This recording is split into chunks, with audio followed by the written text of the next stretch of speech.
Hey everybody, christopherodd here. Welcome to, I think, the 5th season of XCOM 2, War of the Chosen. This season feels like a whole new ball game for me for many reasons, and I'm going to go into those, but first I want to do some quick housekeeping. This is going to be a daily series. Videos are going to go live at 3 p.m. Eastern Standard Time. I'm going to have a time zone link for you in the description to see what that is in your local time.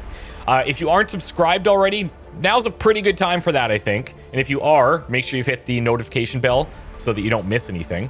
I'm also going to be doing some premieres like this launch video here and there, just for big or unique missions. And if you guys have requests for certain episodes to be premiered, then I'll take those into consideration as well. Okay, so I've covered most of the mods that we're using in a previous video, and there are a lot of them, but I will have the full list down below. I just want to highlight a few of them that I think are real game changers that you should be aware of. Number 1, the Proficiency class pack by Shire. I'm having so much fun with these 6 new classes, it's unbelievable. I've disabled the base game classes in favor of these. It's exceptional work that he's done, and I'm just stoked to show these to you guys. We did, however, keep the Psionic class with a little bit of a rework that Iridar did. That's going to breathe some new life into our Psi operatives that I think is pretty needed. Number 2, if you're familiar with the modding scene, you're probably familiar with the Creative Xenos group. As a group or as individuals, they've made tons of amazing mods, but the penultimate mod that they've been working on for probably close to 2 years now is called the HIVE. Now, it's not available to the public yet, but we've got it, and it's going to slam us. It's a separate faction that can fight against us or the aliens, and apparently, under weird circumstances, even themselves. It's all kind of chrysalid based. There's like a Hive queen. They just want to kill, and kill they will, I'm sure.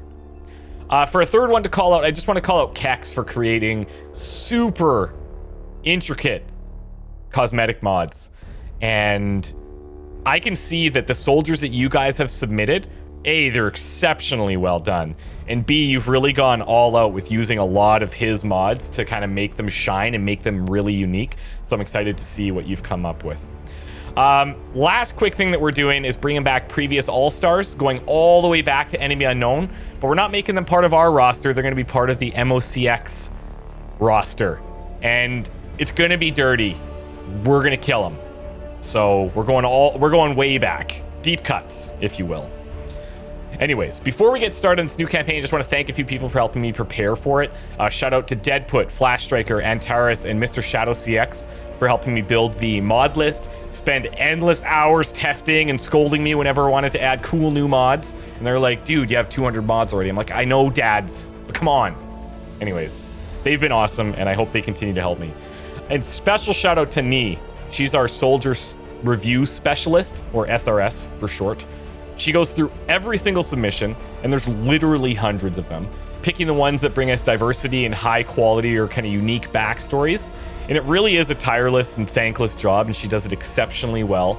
On that note, you can still submit soldiers until around the middle of the campaign when we shut submissions down. There'll be information in the description below on how to do that. Okay, shall we begin? Let's go. So we are going to be playing on Legend. We're going to reduce beginner VO, show subtitles. We are playing with not created equal. I just love the kind of random attributes that our soldiers get from this, and I think it's just makes everyone a little bit more unique. We're not going to do Iron Man because we are running a ton of mods. If there's any type of troubleshooting that happens, you know how that is. But it is an honest man playthrough. I'm not reloading. If people die, and they will, they die, and that's just how it is. I'm not going to enable Lost and Abandoned. I'm going to do an integrated DLC approach, so we won't have the Nest or the Lost Towers missions. They're super predictable anyways, and we know exactly, there's no surprises there. So I think this will get us to the other new content and other new enemies faster, and it'll just be more exciting. Okay, we're going to watch the whole intro to set the vibe. That's right, here we go. Accessing the feed now. We're in. But I don't know for how long. You seeing this? Way too much security, even for Advent. That's no ordinary gene therapy clinic. They were telling the truth. Or they're leading us into a trap. or really obvious trap. We'd need an army to march in there right now. I've got a better idea. Outrider, this is Central. Go.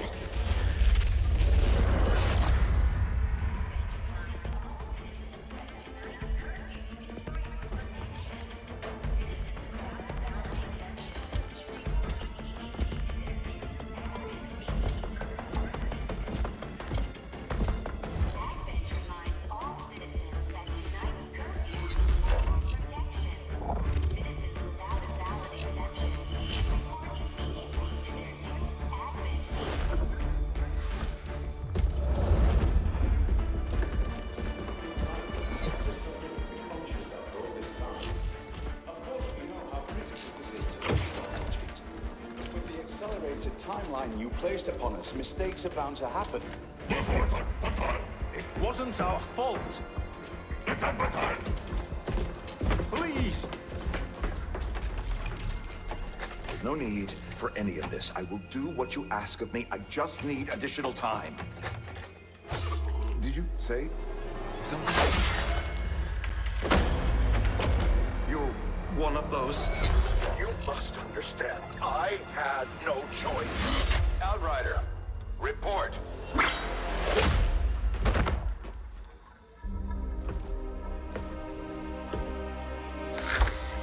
So, you do exist. Outrider to Avenger, I have visual confirmation. Are you sure? Reapers are always sure. I'll take your word for it. Cover your tracks and get the hell out of there. They can't know we were here. Yet. Understood. Now the real war begins.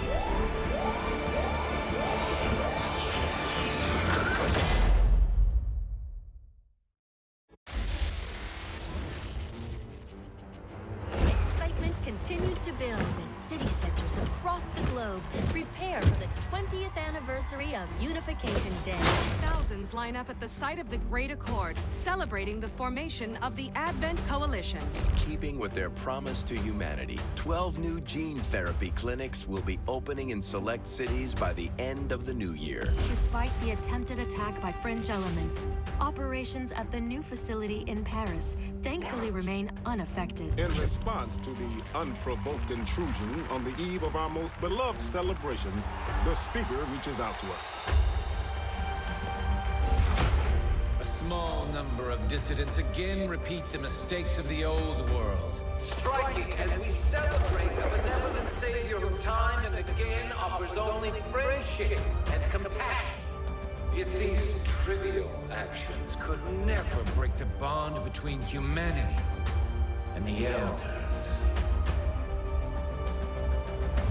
Peacekeeping forces have already made several preemptive arrests of known collaborators. Advent again assures all citizens that today's celebrations will continue as planned. Perfect.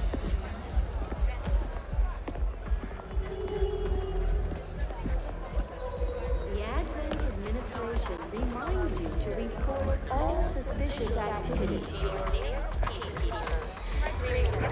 Only together can we build a better tomorrow. Approaching position. You were right. They've definitely got their hands full today. Stay focused. Prep gate crasher. 60 seconds.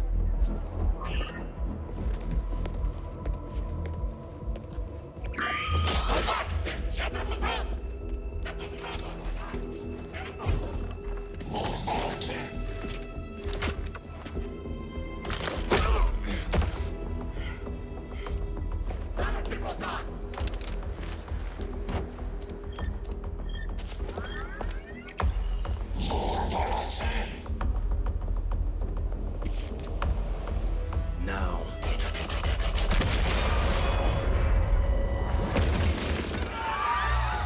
Signal received. Loud and clear. Okay, Gatecrasher. Your turn.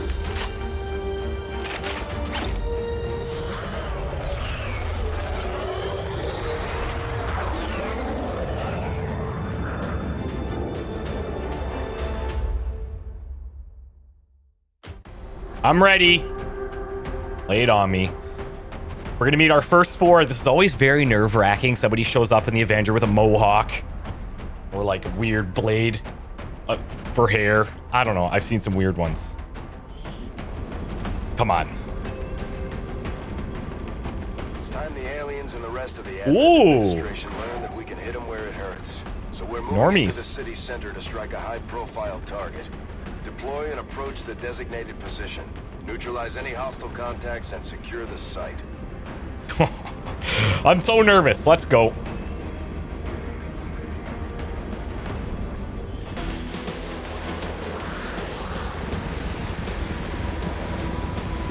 Menace 1-5. Look at We have a this. fix on the target. Move to place the X4 charges at the designated position. The squad is concealed. Okay, let's meet our first 4. Now, one of the mods we're using is just kind of an HP increase across everybody. And it was recommended that we use a base of 6, which I felt was a little bit too strong. The reason is because you're going to see, as the game progresses, really crazy enemies. And it's been highly recommended to me that with these mods, we use HP buff.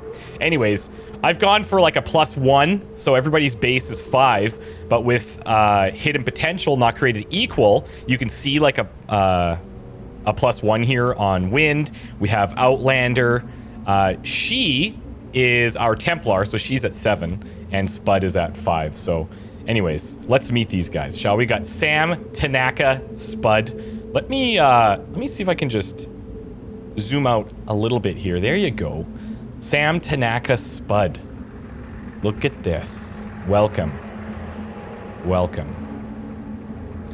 Who else we have? We've got Ando, the Wind, McCore. Cool backpack. Oh, these are sick. This looks so good. Unbelievable. Next up, we've got Gabriella, Outlander, Petrova. Super cool. The hair looks amazing. Awesome job. And then we've got Lyra, Acheron, Arconis as our Templar. I don't mind starting with the Templar, actually. I can get into that. Very, very cool. Okay. Let's make our first move and hopefully not mess it up. This is not a terrible starting position. We have access to the rooftops if we want, which I think we'll try and take advantage of. But let's see. Should I... Yeah, let's just move up here for a second. I'm gonna go right up here. Come on, Spud. I sense a bright future for Spud. I really do. You just got one of those names where, like, you know, this guy, he's got it going on. I could send, let's actually send Ando up here. Outlander, join here. And then we likely want to be running at them with Acheron, but let's just see. Anytime we can get high ground on Gatecrashers, pretty good. And so far, we're not even dead yet, so. One of the mods that we were using the past couple seasons that we do not have this time is the Peek from Concealment mod, which would basically mean anytime that we're approaching cover on high ground, this first tile would be non-detectable, which I think is cool because it would simulate a soldier kind of like crawling into position and unable to be seen from low ground. I have removed it from this season though, so we're gonna try it without and see how that goes. Okay. Okay, where are they hiding? The scary part about this is always the fact that the longer it goes, the higher the chances of us running into a bigger group than we would like. We're getting close. Okay, there we go. There we go, little troopers. These guys make up the bulk of the Come on now. forces we've dealt with. They're disciplined and well equipped, but their obedience makes them predictable. Okay, we've got eyes from here. I actually think this is where we just engage from here. What's our pistol shot like? It's probably it's going to be our weakest, obviously, but let's we'll set up a traditional, old school Overwatch approach here, and we'll take the shot with the pistol. Moving to Overwatch. I don't really want to send her in there afterwards anyways. only because we'll probably trigger other groups. So it'd be nice if we could sneak in there and get a grenade, but nice. First hit of the season. That's a good feeling.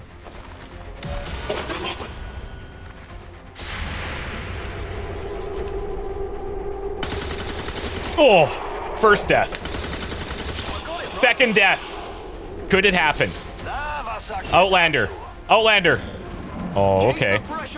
Ooh, sneak peek. That's dirty. That is dirty. I will take it. Thank you.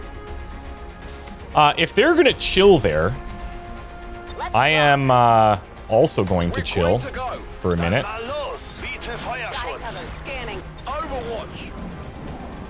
Let's see if they're moving. Well, that's not great. That's not great at all. What we can probably do, we're likely going to trigger once we drop down here. Well, maybe not, because we have this thing as cover. Let's see what Outlander sees. Yeah, we're triggering. Although they bear some resemblance to the sectoids first encountered during the invasion, their genetic structure now includes human DNA. They are stronger than ever, with an even greater psionic potential. Okay, I'm okay with this, as I can reach here and he'll take additional damage from the melee. However, this doesn't leave me with any cover I can really get rid of. We do have one flank here on this trooper, which isn't bad. Top priority being this sectoid. I just have to worry that there's definitely going to be an officer patrolling around, and that could become problematic. Also, the only option I have is to hit from this angle, which leaves her pretty exposed. She does have extra health, but we kind of have to go all in and make this happen. So let's start with this. No officer, no officer, no officer. Okay, not bad. So she's gonna take a... Oh, the camera pan gets me every time. All right. That's right. You know what? Excellent memory, Chris. That's right. We can move. We can hide. We can do it. I almost wonder if I can get a grenade in from there. I think it would be silly not to take this flank.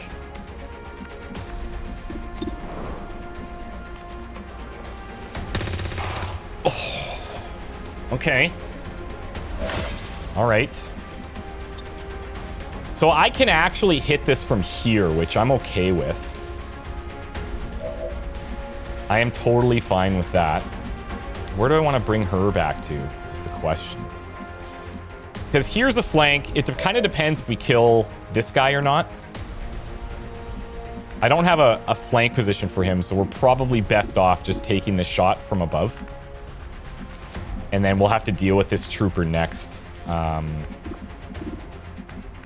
Yeah. We could guarantee it with another grenade, but we might need this to remove cover from the officer that we find, so... 70's pretty good. God damn it. 70's never good. 70's never good. It just isn't. Alright, well, I guess I'm going to run back here, which I don't love, but the sectoid will be dead. Heading out. And that's pretty helpful.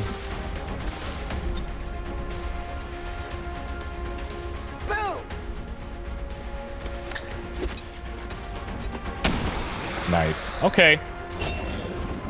We used up all of our early luck on the Overwatches, apparently.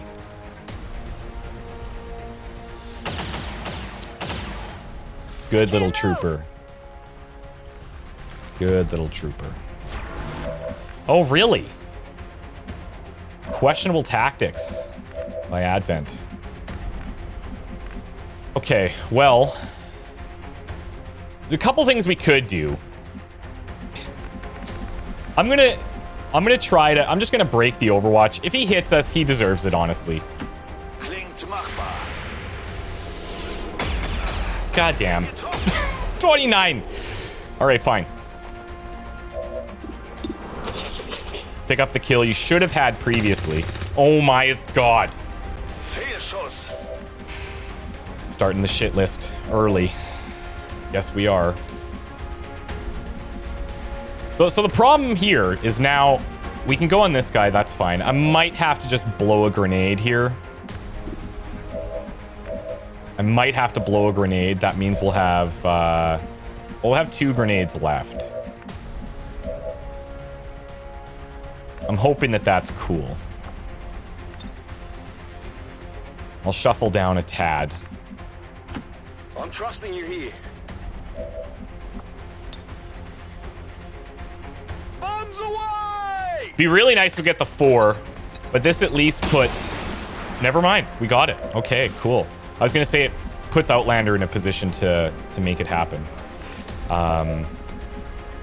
This would be nice if we didn't trigger that other group, but you never know. Templars. X-ray neutralized. Love it. Love it. Love it. Okay, not bad. Moving to position. Not bad so far. Actually gonna bring her back up. Moving on target location. And we'll wait until we get the indicators for a better idea where these guys might be at. I mean, they're probably in this back section, but... Kein Problem, boss. Let's get some reloads in where we need. Reloaded. Auf geht's. I'm on it. And then we'll advance as a group. Okay. We could attempt to stay high ground this way. Just see if we trigger something in the backside there. Ah, it's clear. Closing on target position now. On the move. Oh, I've done something. God. Classic. The Advent officers seem more capable than the grunts. We're not sure whether to chalk it up to training or stricter mind control.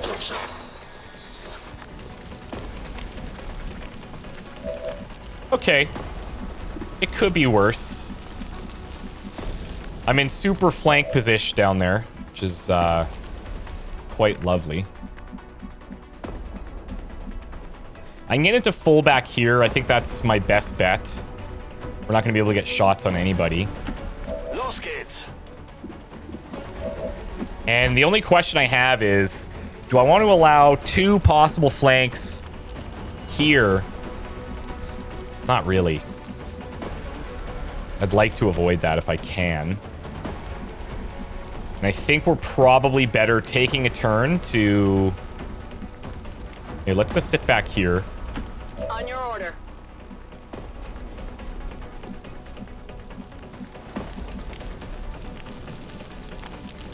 Where can I find full cover for all these guys? We could hunker too. We could hunker up here so we don't lose the high ground position. I'm just worried that they like shoot out the floor or something. Let's hunker. Standing fast. We know he's gonna mark, right? Yeah, there he is. But because we're not forcing him to move, it's a pretty big disadvantage for us. Eee! Speaking of floors...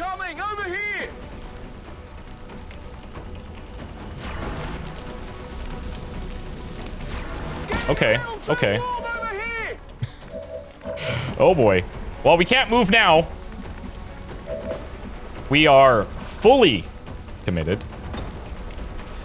Oh, that's a real tough life we live there. Again, I don't really want to break another Overwatch with him.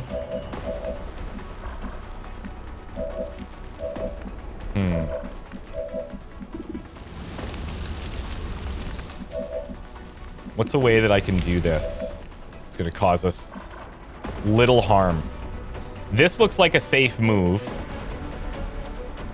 In theory. And that should get us the distance that we need. Natürlich. Werfe Granate!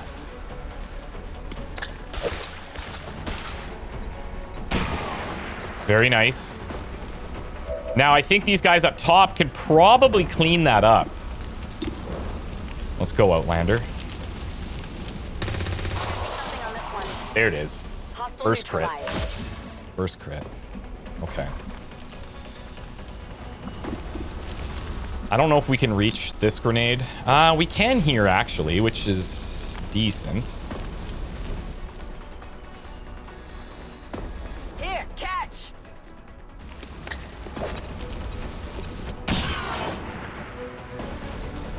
And then up top with Spud. 50-50 shot. Let's flip the coin. Okay. Come on. Coin has been flipped. Damn it. No! Oh, God. Well, it was that or worse. This has not been an amazing... This has not been an amazing first mission so far. I'll have you know. We gotta hunker him down just to put out the fire. This is problematic, but it's time to just go for it, I think. We're gonna bust an Overwatch.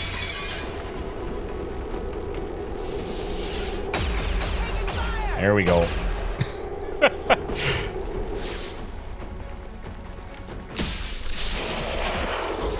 That could have been bad. We knew it was coming too, but yeah, it's okay. Some early drama never hurts, does it? Never hurts. Can I flank this dude? The thing is now, the problem is, well, we can see what the problem is. It's bad. I'm gonna move into full. On my way. That's the best thing I can do for the squad. I don't have a shot from here. I'll move back this direction. We still have like a 35% chance, Outlander. Okay, that went about as expected. Still moving. What I might actually do here is I'm gonna move out to this full cover position. Doesn't give me visual? Why? I'd like to move somewhere full cover where I'm flanking, but he can't immediately flank me. I'll just take this. We're not gonna get the flank, but I want him to be a little bit uncomfortable. Oh, we might get it here. This could happen. It didn't.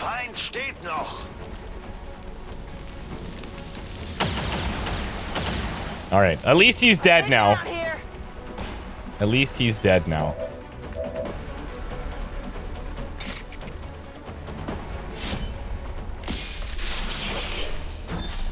So we're going home, you know, slightly wounded.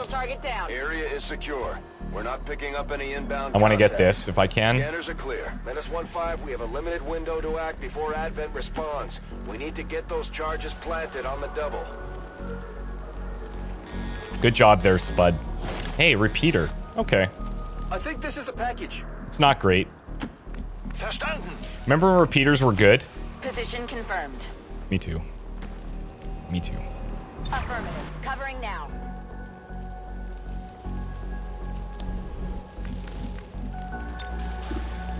All right, well, battered and bruised, but not defeated. They'll be better for it. Rendezvous at the extraction point.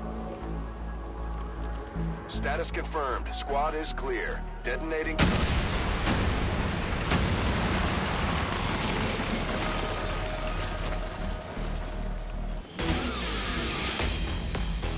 All right, let's see what's up.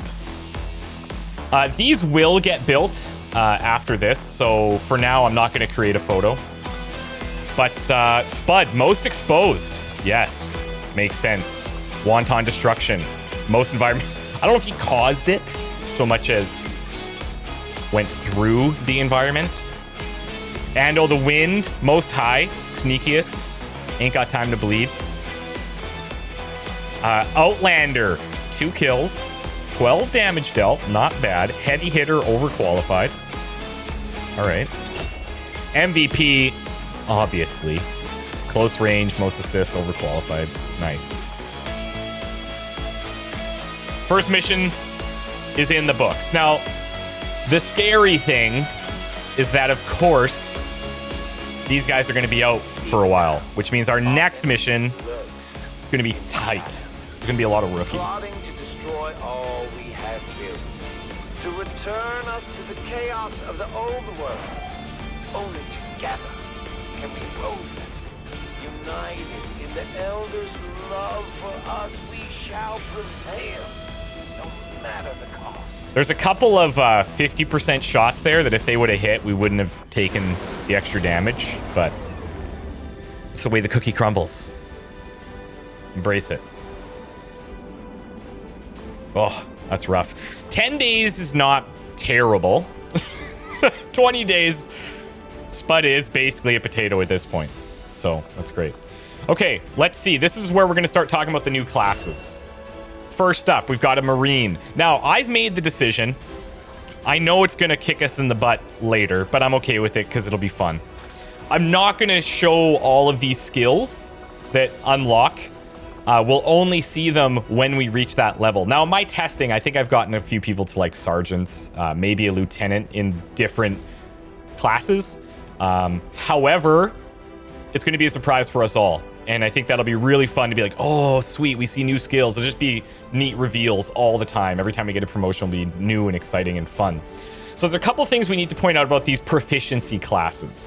Number one, you'll notice here that we've got these little dots. So at Squaddy and Corporal, there's 1 dot. Sergeant, Lieutenant, Captain, it's 2. Major, Colonel, there's 3. This is like the core part of how these things actually work. Okay, so here's how proficiency classes work. It's like a passive thing that kind of happens to them as they reach these certain levels. So level 1, these first 2. Level 2, these next 3. Level 3, the last 2. So for our Marine, it's going to gain the ability to set a minimum chance to hit before reaction shots can be taken. 25, 50, and 75%. This is super cool, and it works extremely well. It's awesome. Reaction shots can critically hit and receive a 10% aim bonus at level 1. Rifles receive this bonus on all reaction shots, but cannons and machine guns only receive this bonus on suppression reaction shots.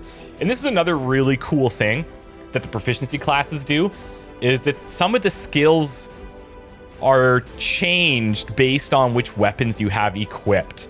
Weapon magazines gain additional rounds of ammunition. Cannons and machine guns get +1. Rifles get +1. And next level, we see that aim for reaction shots is up 15%. Weapon magazines gain additional rounds for cannons and machine guns. And then here, the aim bonus for reaction shots is increased to 20%. So like 5% each promotion. Weapon mags for additional rounds of cannons and machine guns +1. So you can see pretty reasonably that we should probably go cannons or machine guns over rifles. The aim bonus for cannon machine gun suppression shots applies to both single target and zone suppression abilities, as well as the shots triggered from No Man's Land, which is another skill that we'll eventually see, I guess. Now, the only thing is that if you use a rifle, all of your reaction shots get that bonus aim. Cannons and machine guns only get it when you're doing suppression. So it's kind of a trade-off, but as you can see, as you're gaining levels here, you're going to get more ammo to kind of justify having more suppression being used. So it's just a cool way of... I love it. I love it. So the first time that we find any of the different classes, I'll go through all of this so that you understand what's happening. We also get sustained fire at Squaddy.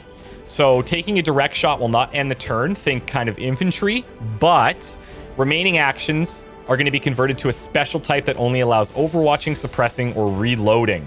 Movement and direct attacks are not available. So the infantry class from previous seasons where you could shoot twice, that's not the thing here. You could take a shot and then do other stuff like an overwatch or suppressing or reloading, but that's it. Just super cool. And then we have suppressive fire. Works as you would imagine, but And that's kind of the theme of these classes. Works like you'd think, but there's more. So you can suppress and pin down enemies through a volume of fire. Grants both single target and zone suppression. So suppressing a single target costs 2 ammo. The follow-up shot does not cost any ammo. Zone suppression costs 2 to activate. Any follow-up shots do cost additional ammo because you can be triggering on multiple things. Zone suppression has a 3-turn cooldown with rifles and a 4-turn cooldown with cannons and machine guns. So there again, you have to do this trade-off. Zone suppression with a cannon or machine gun has a wider area of effect than rifles. Suppression will be cancelled if the suppressing unit is damaged. Suppression penalties will be removed if the target moves. Suppression shots taken with covering fire will not immediately remove the suppression aim penalty. It will continue to apply to targets attacked for that turn until they move. Interrupting an attack with covering fire suppression shot will not increase the chance for the attack to hit.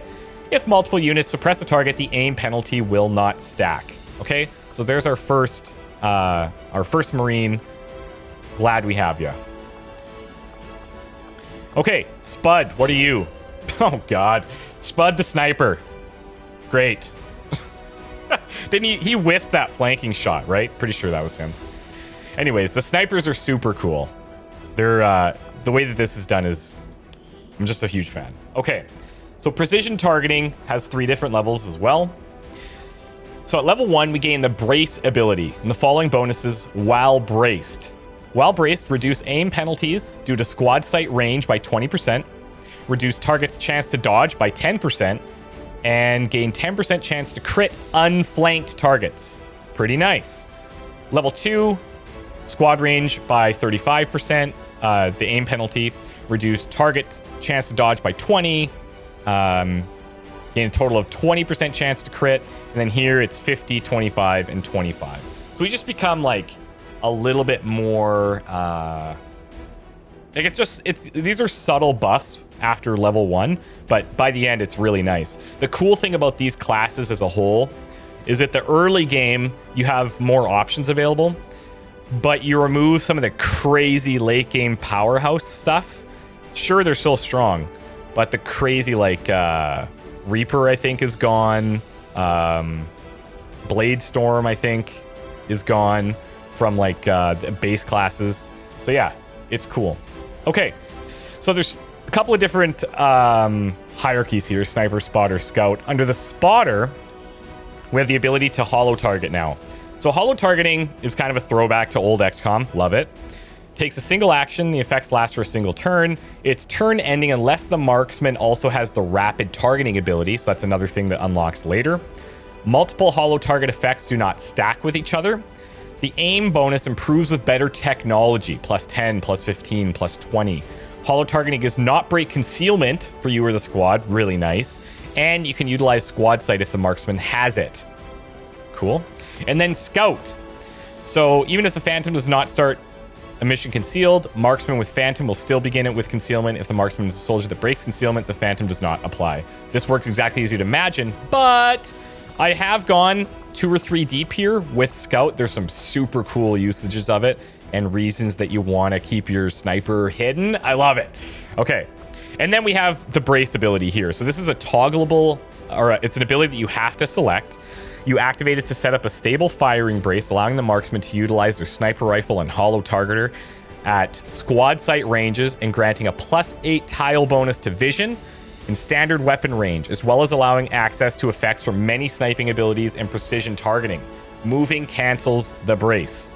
Now, bracing costs 1 action and ends the marksman's turn without additional abilities. The marksman will remain braced indefinitely until moving. The bonus to vision and weapon range is valid for standard Overwatch shots and pushes back the number of tiles subject to squad sight penalties, as explained up here. Enemies in the target preview bar that are visible beyond normal vision range will be noted with a squad sight icon. These enemies may no longer be immediately visible after moving to the target location and losing the effects of brace. Okay? So anyways, the idea here is that you want to set up your sniper for a turn, then he's going to get all these bonuses. That's the key. There are some other kind of snapshot styled things that we'll see later, but for now, that's where we're going to be at. Outlander, tech specialist. Okay, So tech specialists and things like there's a field medic. These guys operate a little differently from what you would kind of look at as your specialist from normal classes, where they're using a gremlin to do hacking, they're using a gremlin to do combat protocol or aid protocol or both.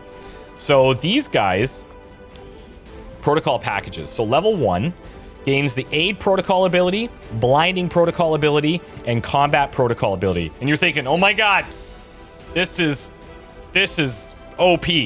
It's not. So the way that it works is you can use each of these in succession, but you can't use them on the same turn. So they each individually have like a 6-turn cooldown, but you trigger one and then the others are on cooldown till the next turn. And what this lets you do is you have ways of dealing with enemies you didn't have previously. So again, stronger early game, not OP by any stretch, and a little bit weaker late game. It's kind of the theme you got to be thinking about. ABC protocols, aid, blinding, combat, will slowly recharge after all initial charges are depleted. Here you get +1 ABC protocol charges, which is really nice. Gains the haywire protocol, attempt to hack robotic enemies, shutting them down or taking control. Then you gain third charges, or sorry, ABC protocol recharge times are reduced by 1 turn, so that affects this. Rank 3 impacts the charges, rank 5 impacts the cooldown. Gremlin protocol abilities no longer consume all remaining actions, and you gain the failsafe ability, activate to negate any negative effects from failing hack attempts for that turn. Cost 1 action. That's pretty cool. That's super cool, actually. Okay, so we have hacking, works just as you would imagine. We have remote repair, so send the gremlin to repair a mechanical ally only, restoring a small amount of HP to the target. More advanced gremlins increase the amount of HP restored. The amount of HP restored scales with gremlin tech levels, 3, 5, 7 HP. Requires line of sight to the target. And then lastly, aid protocol. Send the gremlin to deploy a small defensive smoke cloud on a friendly target, increasing defense by 20% or by 20 of all units within. More advanced gremlins increase the radius of the smoke cloud. The range of the ability scales with tech levels, so the tile radiuses increase. Using aid protocol will always break squad concealment, even if they have abilities that prevent it from breaking their individual concealment. Requires line of sight to the target, can only target enemies within the tech specialist vision range. Will begin recharging once all initial charges are depleted. Base recharge time is 6 turns. So there you go. Hopefully that is clear as mud. It's a lot to take in. It's even a lot more to explain. And there we go. Okay, let's motor. There's our repeater for our crit damage, which don't have a good selection for yet. To the research labs. Let's go select our research. Impressive, isn't it? Capable of generating immense power, yet completely harmless to human life. If only the same could be said for the rest of the aliens' technology. Commander. Dr. Richard Teigen, Chief Science Officer. I am responsible for the entirety of our research here, as well as the procedure you so recently underwent. Welcome to my lab, such as it is. I'm not sure what Central may have told you, but we found something while removing you from the alien stasis suit. A device implanted directly in your occipital lobe. Had I access to the equipment available to me during my tenure at Advent, I would already know the precise nature of its function. However, given time and your approval, of course, Commander, I assure you, I will find out. Which brings to light an additional point. Though aspects of this facility are indeed impressive, I am but one man. Were you to direct additional support personnel and resources to me, I could substantially improve the speed of all our research. Farewell, Commander. Thank you very much, Teigen. Much appreciated. We're going to go into modular weapons. Not surprising. Research to be among the more Let's go talk to Lily. Okay. Reworked your repulsors with some of the parts I salvaged from their old engine. Should fix that stabilization problem you had. Come on, Rover. It'll work. Commander! Getting our tech to talk to theirs is harder than you'd think. Lily Shen, Chief Engineer, at your service. You were probably expecting to see my father. In all that's happened, I'm guessing Central didn't tell you yet. He's gone. Dad gave everything he had to get us this far. This entire ship is his life's work. I know he would have loved to show you around the place himself. He used to talk about you a lot. You can be sure I'm ready to finish what he started. Might not look it, but from here, I can fabricate pretty much anything you come up with. And with a little more help, well, you'd be amazed with what I can do. It was an honor to finally meet you, Commander. God, I love it. These guys are the best. Okay, facilities-wise, we are going to start with not the Resistance Ring. We're going to go Guerrilla Tactics ASAP. And then cross your fingers. We need an engineer. Stat. Commander, good to see you on your feet again. Welcome to the bridge, the nerve center of our operation. The aliens have our entire world in their grip. Advent controls everything.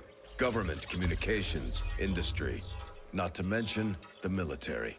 And it's on us to take it all back. Resources and time are tight, Commander. It'll be up to you to decide how to best use both. The ship is yours. Let's see what our first reward is. Hey, actually, that's not bad. Could have been rookies, could have been supplies. I'll take a soldier. Heck yeah. Now is our Templar introduction. The Elders see us as nothing more than raw materials for their design. We will take back our power and turn it against them. I greet you as cool an build. ally facing a shared enemy. My followers seek balance with the psionic forces that flow through the Earth and all its inhabitants. We channel this energy, aided by technology of our own design, to pursue justice for those who have fallen victim to the Elders and their servants. Thank you, Geist. These findings will likely prove. All right, modular weapons done. Now we could go into hybrid materials. That's fine. I'm actually gonna go biotech. Only for the infirmary, really. Either one of these is actually fine. We'll have enough time to get either one before we can actually afford to build it after we dig and such. Maybe I'll go hybrid materials. It's only 5 days, and then maybe we get something inspired. Begins immediately, Commander. I'll contact you when I have a full report available. Okay. Ryan Bakes, Assault Infantry. Cool, cool, cool. Now, of course, we are going to introduce you to the entire roster. I'm just going to wait till we get a mission to pop up. Then we'll go in and we'll meet everybody. And then we'll set up for the next mission. Oh! Okay.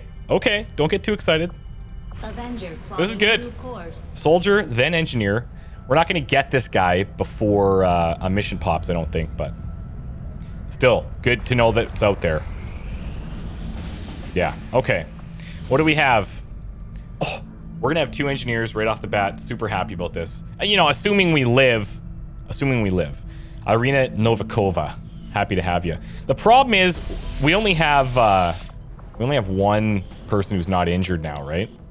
Yeah. So that's going to be a little bit rough. Thankfully we got Ryan Bakes there so he can fill in, but then we're going to take out 2 rookies and that could be a bit of a challenge. What was the mission type again, just to review? Protect the device. Not bad.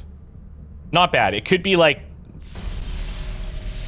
hunting down like the crazy Advent guy that wants to escape. That's always a bit of a problem. Anyways, let's meet our soldiers, shall we? Did I say soldiers? Soldiers. I'm under the weather, as you might be able to tell in my aching voice. Let's start from the bottom. We're gonna work our way up. Oh, the spawns! You've done a hell of a job. That's cool. Keeping this ship together, Doctor. There's some cool ones in here. Oh, I'm excited. Okay. Jacqueline, Subject 0X. I'm more than happy to prove him wrong. She's twitchy, that's for sure. Genius level combat intelligence, apparently. Let's see your bio. So you're from Canada. I like that. I like you already. March 8th, 2002. She's the baby. Survivor of the old war. Oh yeah, this is the old war. This doesn't count. This doesn't count. Let's see if we can load her from the pool without breaking things. Because she got the old school treatment. Yeah, that's better. Yeah, that's way better. That's awesome. Okay. Almost nothing is known about Jacqueline. She's not Canadian anymore, so I don't like her. Whatever. Almost nothing is known about Jacqueline Subject Zero. All this is known about her from a single speech that was given by the spokesman approximately 1 year ago. Beginning of transmission. Citizens of Advent, it is with great urgency that I must warn you of a recent threat which has come to the Elders' attention. A rebel woman known as Jacqueline X. She's considered armed and highly dangerous. She's a bloodthirsty terrorist who loves nothing more than to prey on those seeking assistance at gene therapy clinics. They seek only to heal their wounds and cure their diseases, but this woman seeks to kill them. Why does she do this? I cannot even imagine what could go through a person's mind, what kind of person she could possibly be, to think that these unwarranted attacks on innocent civilians and peacekeeping officials is at all justifiable. Spokesman takes a moment to catch his breath after shouting so much. Citizens of Advent, I implore you to look for any information you can find regarding the location of this wanton criminal. Send it to our peacekeepers without delay and watch as another rebel learns the true consequences of refusing the kindness of the Elders. I must implore you, however, not to engage with her if you see her. She will murder you without remorse. End of transmission. In reality, Jacqueline was a woman who has been hand-selected for a project known as Project Psi-Han, short for Psionic Human. Okay. As a result of the experiment, Jacqueline has few memories of the past, but knows all too well that she has to fight Advent so that others do not share her fate.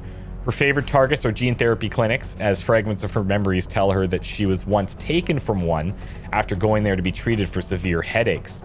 While she's typically a loner and not good with groups, she knows that she cannot fight this enemy alone, and XCOM is her only chance of survival. She stands ready to serve Commander Odd. Pandering, love it. But know that if you leave any chicken wings near her, they will be gone in 10 seconds. I totally feel you. Also, she hates color pink. It's too girly for her. Hell yeah. Subject 0X, welcome. Hope you kick ass. Oh, and she is Canadian still. Okay, good. I wasn't sure if that got changed because of the old war soldier. Welcome to the team. That's so sick. Okay, next. Solomon. SD Solomon. You guys know any other Solomons? I do. Jake. Okay. She leapt at me with her blade. My ankle buckled and I tumbled to the side, my leg flaring with pain. Even as I fell, I got a couple of shots off at her as her blade grazed my cheek. She said something about bending like a reed, and then she simply vanished. Thinking she was gone, I let out a shaky sigh of relief, but suddenly she was standing right behind me. She drew back her blade, and I was sure this was it. I heard a bang, and my life flashed before my eyes. A spring walk as a little girl with my father picking purple cyclamen flowers. Oh, is this? Oh, cool. Oh, cool. I see what we're doing. This is the memory, or the life flashing before her eyes. Laughing and whispering to my friend during a boring video in high school. Bringing some Louisa tea to my mom when she wasn't feeling well. Leaving home for my military service, the day I was accepted into the Air Force, meeting my love, a dear friend of mine, Leah, had introduced us, and his name was Oriah. That sounds familiar. He worked leading hiking tours in the Judean mountains, but those days, most of the hikes were just the two of us. A picnic, and long afternoons talking and falling in love. After I completed my years of military service, we decided to get married. I worked as a counselor for soldiers while he led hiking tours. Things were really sweet, and then one day the police called. My husband had been leading a tour group and had gone missing. A long day sitting with the police and search and rescue passed into night. My heart broke, and hiding my face in my hands, I whispered a tearful prayer. And then Oriah walked back into camp and he looked fine? My heartache turned into anger. Where had he been? And then he began to speak. He said something about the visions of the future and aliens attacking Earth. As I listened to him, my anger was overlaid with confusion. What was he saying? Had he lost his mind? Was this a joke? It wasn't a joke. In fact, it became an obsession for him, and it was tearing us apart. I begged him to see someone for help, but he refused. I tried to understand, but in the end, it was too much, and we split up. A year later, the first UFO was on the news. By the time the public heard about it, things were escalating quickly. There was so much chaos. I joined a group of people fighting to resist aliens. I also searched everywhere I could for any lead on what happened to my husband, but without success.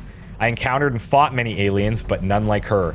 It all flashed by as one in that timeless fraction of a second before her blade came down. I thought it was over, but there was a bang. I heard her cry out, and she was gone again. Someone shot her, but who? Oh, could it be? My whole team was down. Who else was here? As soon as she vanished, a team of soldiers ran over to me and someone asked if I was all right. I looked up and it was Araya. Hell yeah. He put his arms around me. We both broke down crying. We were airlifted out, and on the way back to his base, he explained about his team XCOM. P.S. Though my name is Esty, Araya only ever called me my love. Oh! What? That is so good. That is honestly unbelievable. God. You guys are so talented. It makes me sick. Okay, next up we've got Scout Lambtron Lamb. Now we've had lambs in the past, so this must be a resubmitter. I love it. It's really cool seeing people pop up in here multiple times. Let's check out Lamb's deal.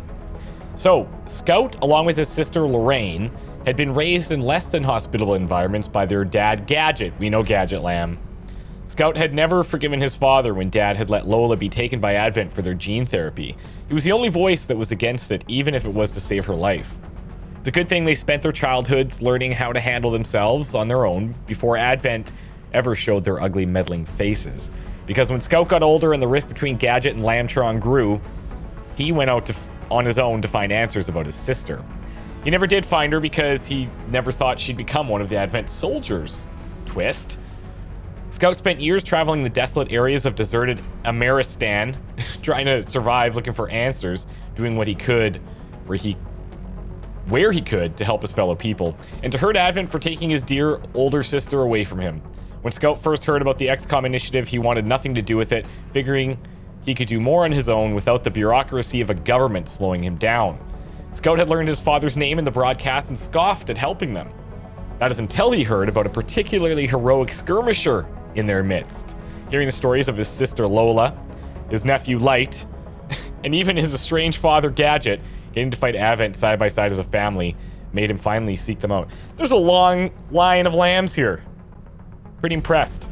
Lambtron was able to reconnect after all these years. He forgave his father for that fateful mistake that cost him years with his sister. He recognized that even after all that Advent had done to her, that Lola was still under there and that he still cared for her. And he began to mentor Switch as the Uncle Scout always wanted to be. Rifts were being repaired, tears shed, and stories shared. The lambs were back together again, making life hell for Advent. So much that the Advent gave them the moniker the Wolves. And it was this attention that brought an end to the happy reunion. Lambtron was in the infirmary recovering from a run-in with the chrysalid that ultimately took his eye, while the Wolves were out on a standard mission without him when they never returned. After all these years of solitude and suffering on his own, to finally be a family together, just to have it ripped away by Advent again just seemed cruel. He wanted to go back to his own to look for any answers he can find about his family's whereabouts, but knows that XCOM resources are the best bet he has on finding his family again. It'll make Advent pay for ever having the gall to improve our planet. It had given him some choice ideas on how to improve their faces. So despite coming from a long lineage of fighters, Scout re-enlisted in the first conscript under someone's, who wasn't family's, command to bring havoc to all these interlopers. All in the hopes of being a family once again and putting this whole planetary ordeal behind us all. I like it. I like it. Oh, the attack, and then you can mix it with the cosmetic. Very good. Very good. I'm going to say that about all of them. I'm going to read one and be like, that sucks. No way. I don't think so. Maybe, but doubtful. This is all me picking like the best of the best. It's awesome. Okay. Boris Exortus Talon. Look at that. Oh. Like, look at the... Oh. So cool. Okay. He's an American. All right. Date of birth unknown. Boris... He's old. Boris Talon was born and raised on the outskirts of Whitefish, Montana, where his father worked for one of the local logging industries. Boris's father, although not wealthy or well-educated, was a humble and loving man who gave everything to his family. He taught Boris about the wilderness, how to hunt and live off the land, but also to respect nature. Boris grew to love the mountains of Montana and would often go exploring for days, even as a young teenager.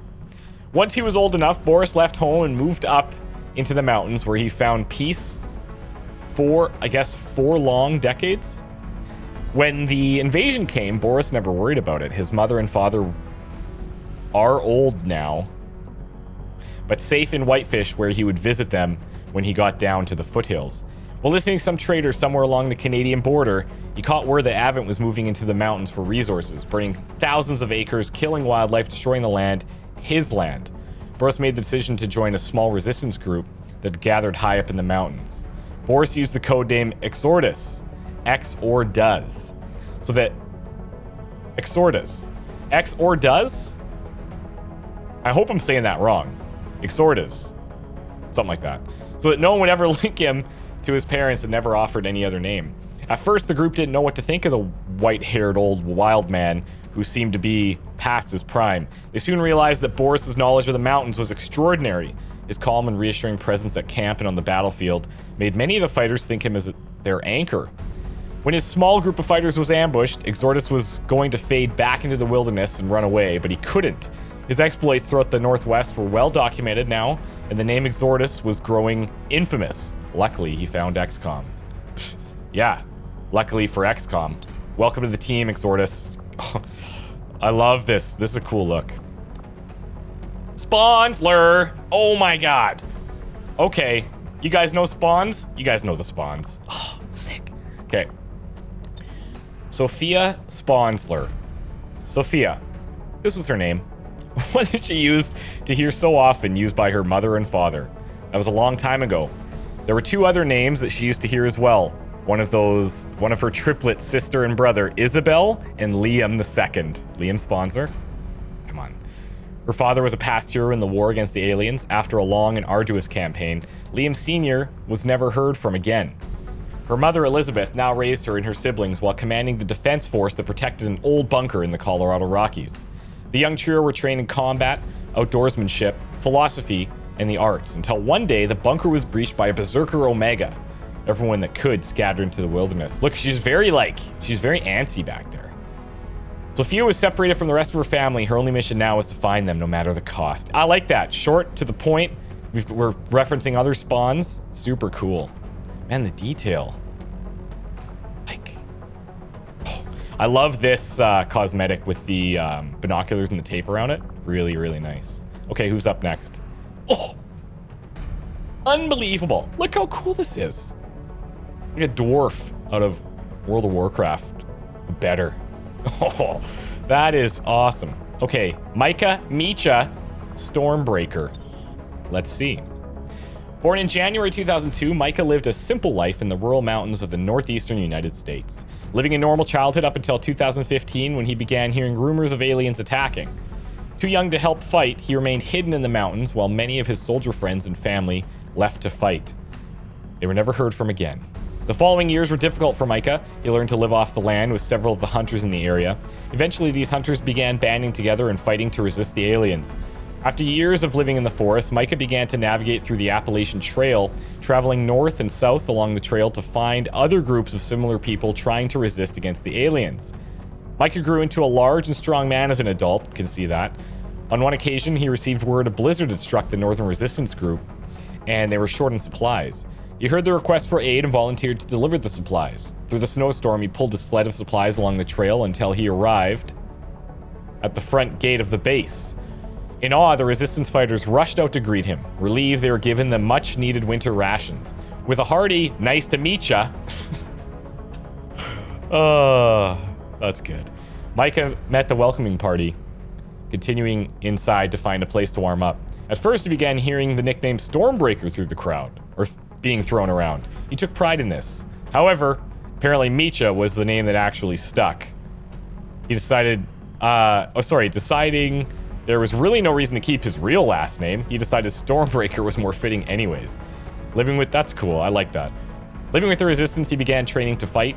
He was strong, but punching his way through laser weapons is never going to work in a battle. Slowly, his aim improved and he became a reliable shot. He grew attached to his companions in the resistance. He and some of the other new members even killed their first alien together, a Viper. who was alone, separated from its patrol. To celebrate, they all got a viper tattooed on their left arm to commemorate their victory. This victory was short-lived. Somehow the location of their camp had been leaked and Advent was on its way. It was a dark night with heavy snow falling. The wind was howling, so no one heard a thing until it was too late. Explosions and screams filled the air. The resistance soldiers fled in all directions. In the chaos, Micah had made it just outside the camp and began trying to find his friends. Another explosion landed nearby, knocking him to the ground unconscious. Micah woke the next day to see only white and feeling the bitter cold of snow on his face. It took several moments for him to realize he was not dead. As he pushed himself up from under the snow, he found the smoldering remains of the base next to him. He began south to warn the other resistance groups. God damn it, Bradford. Unsure what to expect on his path. And then boom, XCOM. Boom, Viper tattoo. Power back online was Love a it. miracle. I'm not entirely sure how he deciphered their system, but we'd still be half buried in the Yeah, sand if he really cool. Really cool. gave everything he had to get the ship. Okay, next. But he didn't live Claudio long enough to Baxter Paula. Both a debt of gratitude. We can honor Okay. his memory by using this ship to From destroy Canada. the aliens wherever we find them. You'll get no argument here. Claudio is an artist, spending day and night honing his skills with a paintbrush. He has twin boys, a loving wife, and the loyalty of his dogs. They live in a small town, moving often to escape the war. Arriving home exhausted from his studio one stormy evening, he saw his house was a complete disaster. Furniture, home appliances, and even his children's toys were laying around everywhere broken. He hears barking coming from his kids' room and rushes up the stairs, only to see his wife laying dead on the red-soaked carpet. No answers were left behind, none other than an Advent-issued knife with a blade.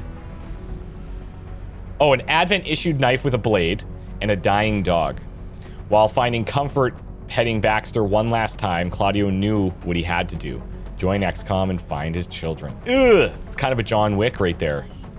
I like that. I always find it, so part of me always wants to remove the mask and just see what's going on under there. But I'm not going to do it, because I'm not an animal. Next. Monetized rogue dashboard. What the frick? Look at that. You can see like the face paint underneath. What? Okay, this will be interesting. All right. Dear Commander, we don't know much about monetized, which is what he calls himself, but we do know one thing. Monetized is a rogue Advent trooper that we've come across several times while our soldiers were out in the field on supply runs. After several interactions with him, we came to the conclusion that he could be a trustable ally in our fight against our alien rulers. So, with a long and honestly boring conversation with Central, we decided to offer Monetized an opportunity to join us upon the Avenger. And as you can see, Commander, he's accepted our offer and is looking forward to working with us to stop the alien threat. Sincerely, your strategic advisor. That's good. P.S. I asked him why he calls himself Monetized Dashboard, and he told me that he wanted a name of his own, so he just took two random words from the dictionary he found sitting in an abandoned store and rolled with it. That's admirable. Welcome to XCOM, Advent Soldier. Kind of a Joker look under there. I wonder if somebody should create... I don't... No. Okay, next. Robbie Philede McLeod. Scottish. That's as good as it's gonna get. Okay. Date of birth, January 25th, 2009. Robbie barely remembers when the aliens first showed up. Born only a couple of years before the invasion of 2015, Robbie grew up in the smoldering remnants of a country that had seen a humiliating surrender which revoked the country's sovereignty twice in its history. Once for English gold, and then for mere survival under a seemingly unvanquishable alien threat. Robbie's parents were Scottish nationalists, previously having fought for the independence of Scotland from the UK before the distinctions between nations lost most of their importance. When the invasion happened, Robbie's parents went from fighting for freedom for their country to fighting for freedom for humanity, leaving a young Robbie in the care of his uncle Callum, and Aunt Maeve in Glasgow. Robbie only has vague recollections of his time with parents, only left with brief snippets of happier times before everything crumbled to dust. Side note, I appreciate when people put these, well, this is not really a pronunciation, but when they know the word's going to be hard to say, put it in brackets, because I'll butcher all of them. Throughout the years, Caleb and Maeve made certain to let Robbie know, as much as they could, tell him about the sort of people his parents were. How they were passionate and selfless individuals dedicated to their cause, and how they were also lovers of the arts and literature. Robbie happened to be born on the same day as one of Scotland's most famous poets, Robert Burns, which led to his parents choosing Robbie as the namesake for the celebrated bard. As Robbie grew up, he never learned the fate of his parents. Given the amount of years that went by with no word back from them, he could only assume the worst. Although Robbie's aunt and uncle always tried to keep his spirits and his hopes up while telling him story after story of the wonderful people his parents were, to Robbie they were just that, mere stories. Growing up under Advent control and feeling he'd been robbed of a normal childhood with his parents, Robbie felt defeated and full of despair. The entire country around him was going downhill, and here he was stuck with it. Although Robbie had no love for the new regime, he knew that what Callum and Maeve would describe would be simply foolish against a powerful foe like the Advent, and rising up against them could just lead to people getting killed or worse, disappearing. One thing led to another, and Robbie soon found himself wrapped up with the local resistance cell after witnessing an explosion at the Gene Clinic in Glasgow, and following a hooded, burly man who confronted him with his co-conspirator. It was at that moment that Robbie knew that he couldn't just stay at home sulking anymore. After several months of training, Robbie began to show some promise and took up the call sign Philly. Oh, not Philid, Philly. Okay, Philly. Having borrowed the term from the ancient Celtic poets that maintain the oral tradition of their tribes. Much like the Philly of old, Robbie was now honoring the traditions of those who came before him by following in his parents' footsteps and taking up arms against the alien invaders. Really cool, heartwarming story. Sad, obviously, but heartwarming. And I love like the kind of cultural stuff that you brought into it. Really, really nice. Welcome to the team, man. That's awesome. Okay, next up. Here is our Templar. Let's go. So we saw she's already 3 kills, 1 mission. Not bad. Lyra. I don't know if it's Acheron or Acheron Arconis. Let's see. Born under the star of Acheron in the cult of Sirius, Lyra was raised to believe in the will of the elders and their grand plan to uplift humanity. However, she grew to be an inquisitive teen that asked one question too many and discovered that she and her family were part of a massive cultivation plot the elders had raised for the Avatar project. Today, she takes the codename Acheron to never forget the resulting slaughter that she barely escaped from. Okay, little mystery there. That's all we're getting. That's all we know now. I hope that Acheron writes, because one of the cool things is over time, when the people that submit these soldiers start writing and you see like a full season's worth of kind of their journey from like this situation, what little we know, to what we could possibly know later. I think that's really fascinating. So I'm excited to see what you come up with if you're writing. Okay, next. Outlaw. This is cool. I love this hair. Like it's awesome. It's awesome. Czech Republic. Okay. March 10th, 2014. Gabriella is the daughter of a complicated couple. I'm seeing a theme here with like parents, parents, whatever. Living on the borderline of poverty, her parents were always in conflict. When the invasion hit, however, they had a reason to stay united, at least for a while. When things finally settled down and the Advent Coalition came to be, her family was lucky enough to be selected for relocation to the new Prague city center, and her mom considered that to be bliss. Her father, however, could never accept submission, and that finally set the nail on the coffin for their relationship. Gabriella, who was just a child at that time, decided to stay with her mother while her father left the house and went into the wilderness after his old hunting friends. Growing up in the major city center, Gabriella became used to the Advent way of life and enjoyed it for the most part. After a few years of relative peace, her mother eventually showed symptoms of a rare disease and decided to undergo a treatment on the newest gene therapy clinic. She never told Gabriella about it and never would. Lost after her mother's disappearance, of course, Gabriella did what she could to try and find answers, but there's only so much she could do at the age of 16. Out of options, she decided to search for her father.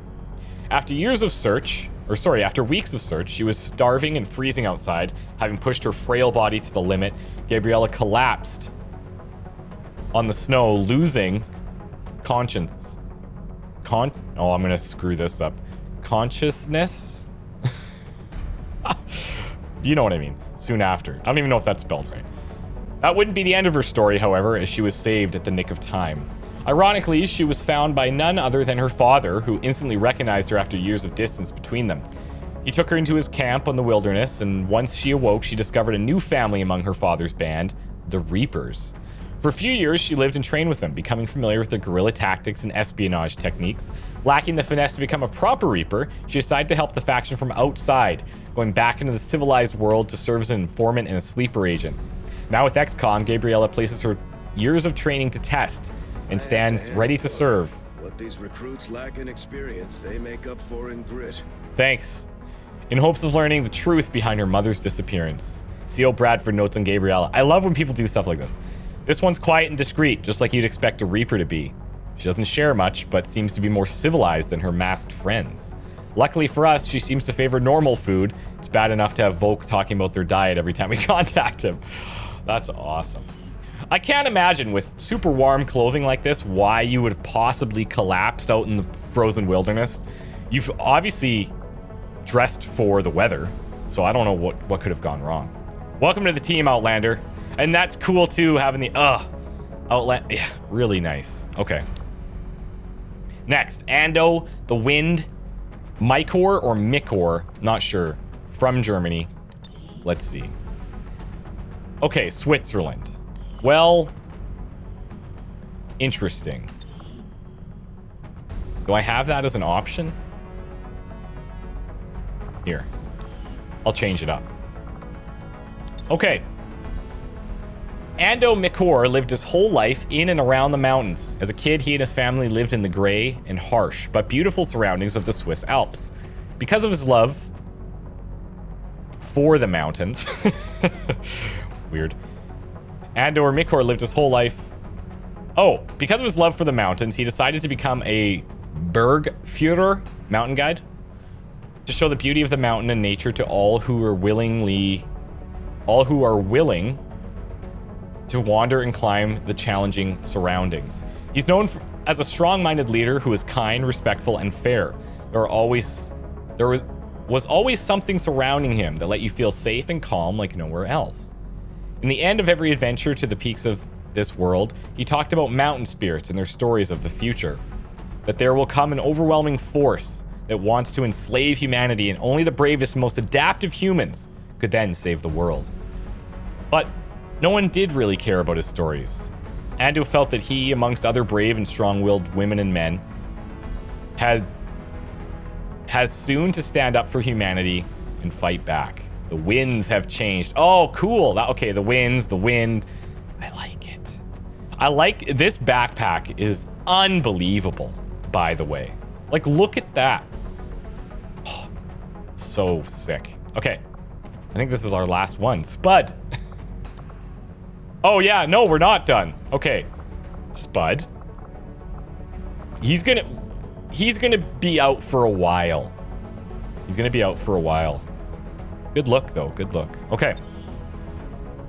When the aliens invaded in 2015, Sam did not have an officially listed name or nationality. He'd fled persecution from the country that assigned him as a female at birth, only to touch down in a war zone. Like every other nation, Australia was embroiled in the conflict, and resettling refugees had suddenly become a very low priority. He took one look at the fighter jets strafing chrysalids in the ruins of Darwin Airport, grabbed his belongings, and fled into the outback. Cunning and resourceful, he worked with the local resistance, initially taking on the role of a scavenger and infiltrator. With no identifying paperwork or digital footprint, Sam was an asset who could enter an Advent-occupied area and not trigger automated facial recognition, as he stole as much as he could carry. Eventually, including some of what he needed to begin hormone therapy and medical transition. Oh, cool. Okay, when Sam's voice deepened and facial hair sprouted, he exposed a critical weakness in Advent's facial recognition technology. It had been developed based on pre-war government databases of citizens identifying documents such as driver's license or passports, all of which identified a person as either male or female. When Advent authorities finally pieced together a profile of Sam as a wanted individual, they also misgendered him. And for several years, the surveillance AI duly scrutinized only suspicious persons it deemed to be female. Sam's increasingly masculine appearance gave him a new disguise. Eventually, Sam's usefulness as a free-for-all looter came to an end when his new appearance was recognized. And Advent's deployment of faceless infiltrators was effective in sowing distrust and xenophobia among his fellow resistance members. In their eyes, he'd always been a foreigner and sexually ambiguous. Before tensions could escalate, Sam withdrew from their operations and set up a remote safe house for any wounded fighters and fleeing former Advent citizens desperate enough to seek him out. But over the years, even those became few and far between as his allies were slowly decimated. By the time XCOM discovered Sam, he'd been living off the land for a year, nearly mad with loneliness and paranoia at his safe house. With his own ammunition and medical supplies running low, Sam joined XCOM to continue the fight for a place that he could actually call home. Bradford's note, Sam's first name and surname are an alias he once used in Advent cities. He's not of Japanese origin and can't speak a word of the language. Having spent his whole life as an outcast, he's been too wary to supply us with anything but a placeholder. It'll take some work to break those barriers. Oh, that's awesome. Sam, welcome to the team. Oh, that's so cool. Okay, so we got some mystery. I love the honest writing up front too. That's super neat. Your writing style is tight. Oh, this is going to be a good story. I like this. Okay. Welcome to the team, Spud. I don't see anything in here that led to why he was named Spud, as far as I can tell. So, okay, Spud. We'll keep an eye out. Ryan Houdini Bakes. We just picked him up out on the Geoscape. What's your deal? Australian? Cool. Ryan was a poor suburban kid from a rough family who had grand dreams. Dreams of making it rich on the professional sectoid invitational poker circuit. Problem with this grand plan became quickly apparent. He had awful luck. He could maneuver himself into great hands, read other players, wait for the right time to strike, but someone always had a better hand. Before long, he was saddled with the nickname Doofus and mocked in all areas of poker. Desperate to reinvent himself and shed his nickname he enlisted, now he's a soldier of fortune, entertaining his squad mates with card magic, telling all that would listen that he was Houdini. Deep inside, he still feels he's the unlucky Doofus, though. He hopes being a resistance fighter will help him overturn his unlucky streak for good and still clings to his hope of improving his lot in life. Killing those damn sectoids who ruined his poker dreams is just icing on the cake. Very cool. So we went with Houdini. Oh man, I'm so tempted. I'm so tempted to just change it back to Doofus. Ah! Tempted. Okay, that's everybody. Oh, this is so cool. So before we go into the Geoscape and select our mission, I'm just going to show you our list of recruits here. Now, I'm not going to read all these bios. I'm just going to show you the list. Now, remember, the way that this should work is that this list isn't just going to populate non-stop with recruits. It's only going to add one as they come out. And the benefit of that is that you don't just empty your whole character pool into the recruits list, and there still will be tons of characters that we find out there that we need to rescue, so on and so forth, that are not even in this list. So anyways, Cassandra Willowstalker, very cool, from the United Kingdom. Abigail McKenty, don't know where you're from, but cool look. Dave Hinkle. If you guys don't know Dave Hinkle, he's a community manager for Firaxis. That's awesome. Iridar from the modding community. Very cool to see you in here. Look at that bio. Joined XCOM in the hopes of getting laid with a Viper. Questionable. Redacted. Mutant illiterate. Oh, interesting. Sembri Hota. Skirmisher look. Okay. Caden Zamote. Sick beard. Bloody face. I like it. Asno Kaja. Alex Cooper. Alexandra Morrigan Cooper. Oh, this is cool. This is Shadow, I believe. Mr. Shadow CX. I think this is his character. Look at that. Oh, that's cool. Okay, that's all you get. That's all. I'm not showing you any more of that. None. 0. You know what? One thing we should do before we go and load out for the mission. I'm sorry, get your hopes up here. We should actually customize our Sky Ranger for this season. This is very, very important. Let's see what kind of decals we got going on here. Anything jumping out at us? That one's kind of cool. Let's start with this, see where we go. So black is white. Red and yellow's a little, it's a little Power Ranger-y. But we could also change. I think we'll probably just stick to like, that is not black enough. Are there other blacks? Yeah, there we go. Let's go here. What do we have for patterns? Pretty much anything our soldiers would have. Maybe we'll do something like... Somebody always writes for Sky Ranger too, so... hopefully they like this. Let's do something like the Viper armor, perhaps. And maybe we'll just do the... Oh, that's actually sick. Earth Eater. I kind of like this one as like something that somebody could have just graffitied on here. You know what? Hell yeah. Why? You know what? Why not? Why not? And we could nickname this the Earth Eater if we want. I think this looks cool. Now, back to business, okay? Back to business. So we have a mission coming up. We're gonna have 2 engineers back to back, which is nice because we can have one start digging and one help to finish the guerrilla tactics school, which means I should be able to get to an infirmary sooner rather than later, which is kind of nice. Houdini and Arconis, or Archeron, definitely need to join us. I think we'll just pick the next ones in the list. So that'll be Philly and Rogue Dashboard. We do have a repeater, and since we're rolling shotguns in this assault infantry, which I'll have to go into his skills as well. Let's throw it on here. And I'll show you his abilities because he just came in as the one that we found.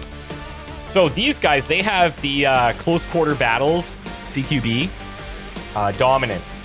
So at level 1, which is the first 2 ranks, stat bonuses start at 5%, and CQB dominance radius is 3 tiles. So he gets a plus 5% to defense, critical hit defense, and critical hit chance against enemies that are within 3 tiles, so getting up close and personal. Now here, defense, crit defense, and critical hit chance increase to 10% in 4 tiles. And then here, we go 15% in 5 tiles. Really cool. Many of the assault infantry's abilities apply within their CQB dominance radius, scaling up accordingly as they achieve new levels of CQB dominance. When equipped with the mid-range bullpup, okay, the assault infantry's CQB dominance radius is increased an additional 3 tiles, but we get significantly less damage. So kind of a tough call, but the tile increase is kind of nice. So he's got run and gun. Now, this works kind of neat. It works just as normal. It has a 5-turn cooldown. There are other abilities that can upgrade run and gun, granting additional effects when activated. The assault infantry can equip lighter weapons in both the primary and secondary weapon slots, so bullpup and combat knife respectively. Each light weapon equipped reduces run and gun's cooldown by 1 turn. So it has a base of 5, which is a long cooldown, but if we equip him with a bullpup and a combat knife, he would go down to 3. I will equip him with a combat knife because it still does pretty decent damage. We can reduce this cooldown, so at least we could probably use it twice in a mission. At 5, we're very unlikely that we're going to be able to use it twice. Charging assault infantry is not a particularly subtle event. Activating run and gun will break concealment. And then we have Vanguard. So you can trigger the slash ability to place a movement cursor over an enemy. You can perform a dashing slash move while using both actions to move. This just works as a regular slash. Okay, so if you guys have any questions about these, feel free to ask and I'll try and answer as best as I can. But for now, we're going to give him this combat knife. So if we notice here, the sword that he's got right now, 3 to 5, 2 bonus crit and crit chance of 10. Combat knife actually is 3 to 4, and it actually has a higher crit chance and 3 crit damage. And I'm guessing the argument there is like it's more easy, like it's easier to place when you're using it versus a sword. So yeah. Plus now we get a lower cooldown on run and gun. Okay. The only other thing we need to decide here, and I would like your guys' input. Do we assign weapons to the soldiers and they keep using that weapon forever? What I mean by that is, now that we have this repeater on Houdini's shotgun, do we just keep that shotgun on him, or do we move that shotgun around between other assault infantries if we want? I tend to like leaving it on one soldier, but it does put us at a bit of a disadvantage, so I'm really hoping that you guys can give me some insight there. We also have to decide, do we want to build anything in here? I think instead of a med kit, I think I'm going to take a flashbang. It's easier to utilize, and it can hit a huge AoE. The only concern I have is being able to build an infirmary, but hopefully we can ground some supplies together. And I think we'll carry it on a rookie. Now notice these rookies, compared to the ones we were on Gatecrasher with, they only have 4 health. So they rolled pretty low here. Let's just take a quick look at the others. So yeah, these two at 4, 7, 7, 6, 7, 7, 7, 7. Whoa. We rolled pretty high on all of these. But we'll bring our 2 weaklings in. Yeah, it's fine. It's going to be tough, but we'll try and pull it off. Anyways, guys, that's it for now. Thank you so much for watching. We're going to see you very soon. If you could drop a like on the video, that helps me a lot. And we will see you guys very soon. By the way, stay tuned for the credits. Put a lot of work into them. Hope you like it. Bye for now.